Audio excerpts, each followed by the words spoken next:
కావాలి అని గ్యాప్ లేదు, ఇచ్చలేదు. వన్ అయింది.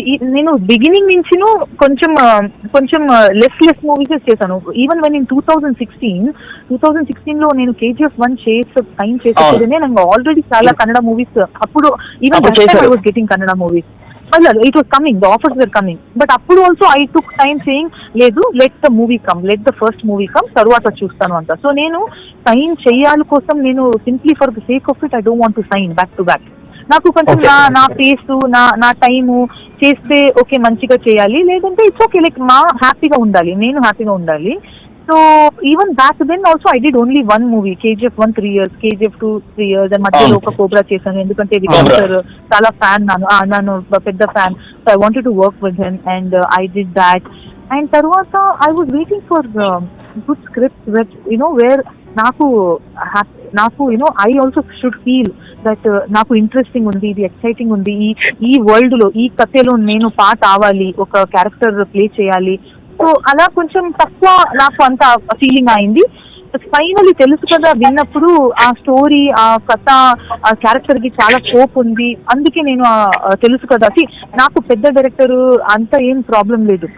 నీరు చేసే new director. So I was happily signed that movie because I loved the story. నాకు కథ important. If I really liked it and if I liked that world, నేను sign చేశాను. సో గ్యాప్ ఇచ్చాలి కోసం నేను గ్యాప్ ఇచ్చలేదు. నాకు ఏం అంత కరెక్ట్ గా వర్క్అవుట్ అవ్వలేదు.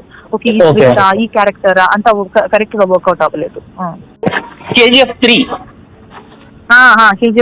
ఓకే. చూడొచ్చా? నేను చెప్తూనే ఉన్నాను ప్రశాంత్కి, ఆ టీమ్ కి. Last time Yash also I met during Bombay promotion. He was also there in Bombay for his other shoot. So we just discussed about KGF3 అది ఇది. నేను అలాగే జోక్ ఊరికే నేను చెప్తున్నాను దట్ ఏంటి చంపేశారు నిన్న, సో ఏం ప్లాన్ అని. But no, I think all the people who are part of KGF will always remain part of KGF. 3లో వస్తున్నానా లేదా will have to wait and watch. చెప్పారు రామాయణ మిస్ అయ్యారు అనేది, అంటే ఐ మీన్ మీరే అందులో నుంచి పక్కగా తప్పుకున్నారు, కాంబో వద్దని అనుకున్నారు. అలా లేదు అయ్యో అది అన్ని నేను ఒక డీసెంట్ గా ఆనెస్ట్ గా ఏమో ఒకటి చెప్పాను, అదన్నీ మీడియా పీపుల్ అదన్నా ట్విస్ట్ చేసి రాసేసారు. నేను కరెక్ట్ గా చెప్తున్నాను, ప్లీజ్ వినండి. నేను రిజెక్ట్ చేయలేదు. I'm not even a big person.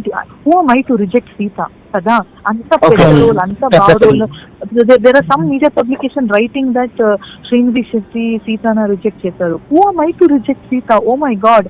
And in that also people they reached out to me to give me an audition, which is a big deal. Sai Pallavi, Alia Bhatt అంత పెద్ద నేమ్ మధ్యలో నన్ను ఒక న్యూ కమర్ ను they called me. That's a big deal for me కదా. That it's big success. That నన్ను గుర్తించారు, నన్ను రిమెంబర్ చేశారు. And they called me for audition. I went, I gave an audition. నచ్చలేదు అథవా ఇట్స్ దేర్ క్రియేటివ్ కాల్ కదా, it's their creative call అది. And initially they thought it was Alia Bhatt, then they changed to Sai Pallavi. So they just decided, ante.